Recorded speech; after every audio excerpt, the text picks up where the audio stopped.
We got Lewis Taylor back here on the program. He's going to be taking on Andre Lobato at PFL Event 6 on August 16th. What's going on, Lewis? How are you, man? I am good. I am good. Ready to get the show on the road. How are you? I'm doing great, man. Thank you for asking. I know you just had a workout this morning. How did that go? It's going good. This is just part one. I got one more right behind this interview.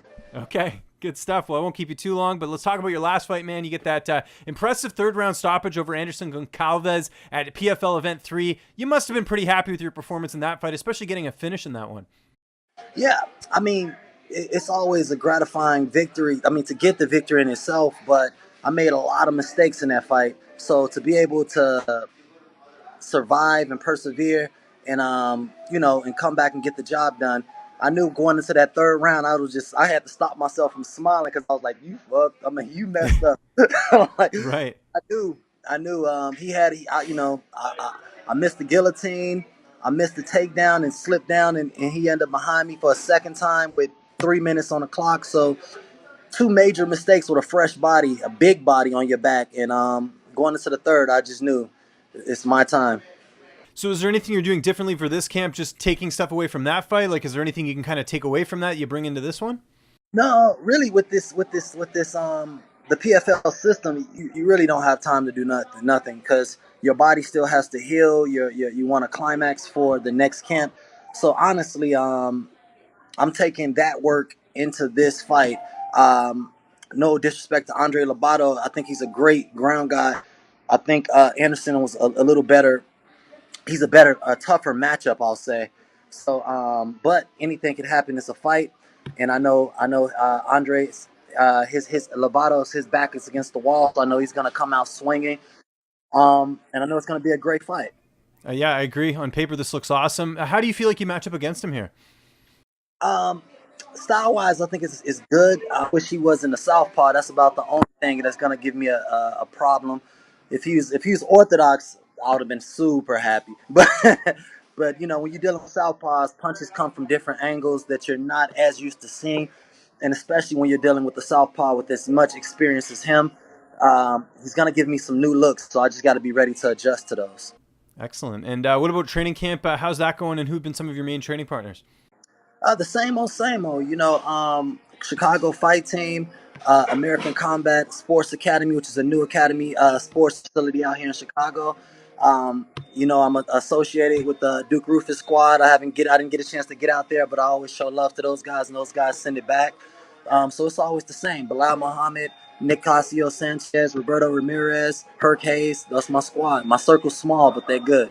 Yeah, and I know Bilal bounces back and forth between Chicago and Milwaukee. So did you get a lot of time with him for this camp? Because I know he just had that fight announced recently.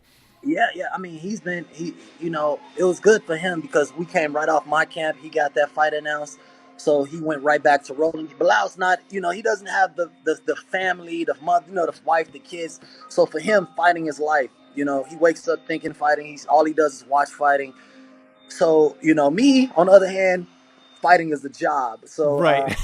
you know, when I'm not with my kids, I'll tune in. But beyond that, I'm focused on enjoying my life. Yeah, I hear you on that. How's the weight cut going, getting down to 85? Oh, weight cut's easy for me. I'm not the biggest 85er, and I keep my weight at around 195, 200. So it's pretty much just like a 10-pound weight cut. I'll probably walk in 6 pounds over a couple days out and knock that out. And how are you feeling with this tournament or this season format, I should say, having fights so close together? Do you like this, or is this something like where you're like, hey, I could have used a couple extra weeks? Yeah, honestly, I think it could be pushed to 8 weeks, rather than 6. 8 weeks, because naturally, any bumps and bruises take about 4 to 6 weeks to heal. So you're not giving yourself a full chance to give yourself the heal. 4 to 6 weeks gives you at least 4 weeks to train for a fight, and that's enough. Okay. And Now, who's going to be. I feel Sorry, go like ahead. fighters. I'm sorry. I feel like most of the fighters are gonna really be coming in with like 2 good weeks of training camp. That's a good point. Yeah, I didn't think of it that way. Who's going to be in your corner for this fight? Roberto Ramirez and Bilal Muhammad. Nice. That's good. Bilal's making the trip. How do you see this fight playing out on the 16th? Um, I would like to see it going quick in my favor, but but I do have to pace myself because I know, like I said, he's got his back against the wall. So I have to keep my eyes open for what he's gonna do, which is something I'm not used to really doing. But I don't want to, I want to weather the storm and then pick him apart. Okay. That's great. Is there anyone you want to fight next after this? I mean, I know you don't get to pick and choose your opponents, but just looking at the season format, is there anyone you're like, man, I hope I get a matchup with them? Um, I I mean, I was supposed to fight Shamil a bunch of times. I feel like he's the golden boy. The Russians are in Russian Germans. Those are the people everybody expects to win the middleweight bracket, and I feel like I'm always under the radar. So I'm always looking to stop the hype trains. Of course. Yeah, I like that. Who do you think has looked the most impressive so far of any of the fights you've watched in your division? I want to say I want Magnumov. I can't Magnumov, the German Russian. He's on the leaderboard, and he looked real good with the stoppage, first round stoppage, and he just looked real good, real nasty. I don't know if he looked good or the other guy looked bad, but either way, it played out well. I didn't have my eyes on him before, but I got my eyes on him now.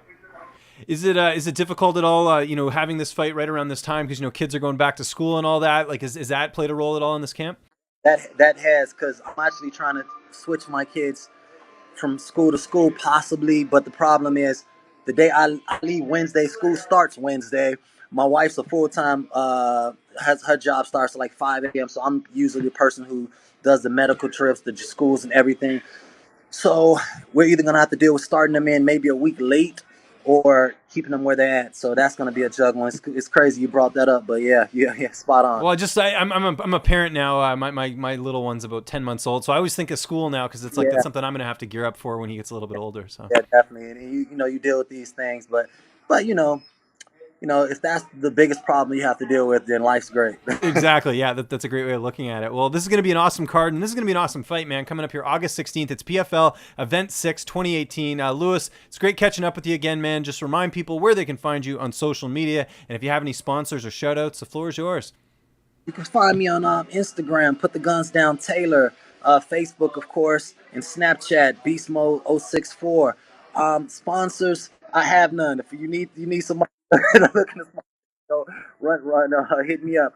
But I do represent my boys English Soul. You want some kicks, the Jordans, the latest ones, they have a great website going over there, so look out for them. What's up, fight fans? If you like this video, be sure to subscribe to see even more interviews with your favorite UFC and Bellator fighters. We've also got coverage at events, including post-fight press conferences and media scrums. And if you like this video, check out the video to my right. It's worth your time.